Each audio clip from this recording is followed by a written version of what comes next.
বিএনপির মহাসচিব মির্জা ফখরুল ইসলাম আলমগীর অভিযোগ করেছেন, দেশের বর্তমান সংকট অন্তর্বর্তী সরকার ও ঐকমত্য কমিশন সৃষ্টি করেছে।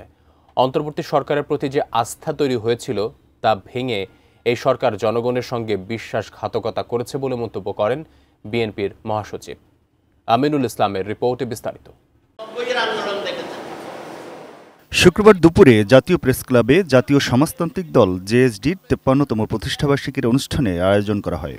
প্রতারণা করবেন, প্রতারণার আশ্রয় নিয়েছেন আর মাঠে নামিয়েছেন কয়েকটি দলকে।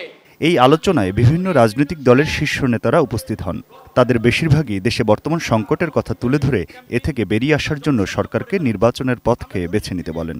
ফেব্রুয়ারিতে কিংবা জানুয়ারিতেও চাইলে সরকার ইলেকশন করতে পারে, কারণ ইলেকশনের জন্য প্রধান যে বিষয়টা আমাদের সামনে ছিল, জুলাই সনদের বিষয়ে ঐক্যমত এবং জুলাইয়ের ঘোষণাপত্র, সেটি হয়েছে।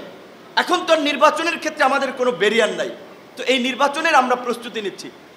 এখন একটা কালেকটিভ ক্যাম্পেইন শুধু রাজনৈতিক ফায়দা লাভের জন্য, মানুষকে বিভ্রান্ত করার জন্য, নিজেদের ধান্দাবাজির জন্য বলছে যে গণভোট জাতীয় নির্বাচনের আগে। নোভা এলইডি টিভি, ঝকঝকে ছবি, নিখুঁত শব্দ, ৫ বছরের ওয়ারেন্টি। নোভা মানি সঠিক মান, নিশ্চিত সেবা। তাদের প্রস্তাবে ভিন্ন মত থাকলেও আমরা সেটা মেনে নিয়েছিলাম এবং আমরা যেটা বুঝেছি কমিশনও সেটা মেনেছে। অদ্ভুত বিষয়, কমিশন এখন আমাদের সামনে প্রস্তাব হাজির করবার সময় সেই সমস্ত নোট অফ ডিসেন্ট বা ভিন্ন মত বাদ দিয়ে দিয়েছে। এটা একটা 410 ডিগ্রি হলো না?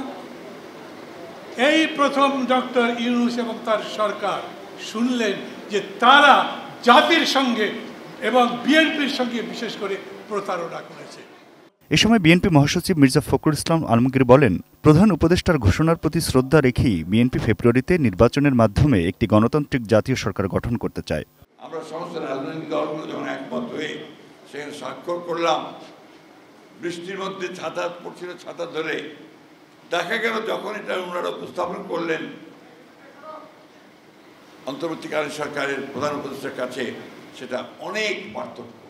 বিশেষ করে আমরা যে নোট অফ ডিসেন্টগুলো দিয়েছিলাম সেগুলো সেটা উল্লেখ করা হয়। সেই জন্য আমরা বলেছি যে it's a breach of trust.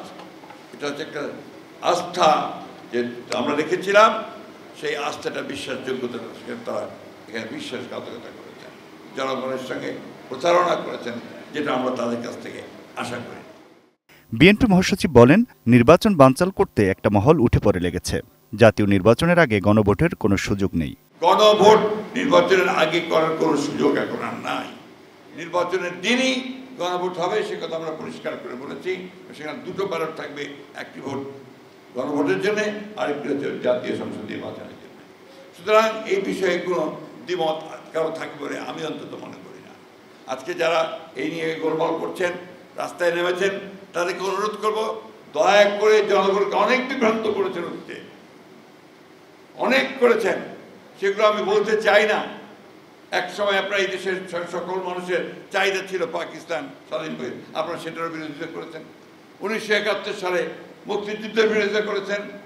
আজকে দয়া করে জনগণ যে নির্বাচন চায় সেই নির্বাচনের বিরোধিতা করবেন না। সুন্দর ও সুষ্ঠুভাবে নির্বাচন সম্পন্ন করে জনপ্রতিনিধিত্বশীল সংসদ গঠন করার তাগিদ আসে এই আলোচনা সভায়। দীর্ঘ 15 বছর লড়াই করেছি, একসাথে কাজ করেছি, তাদেরকে সঙ্গে নিয়েই আমরা সরকার গঠন করতে চাই। Aminul Islam, ATN news, Dhaka.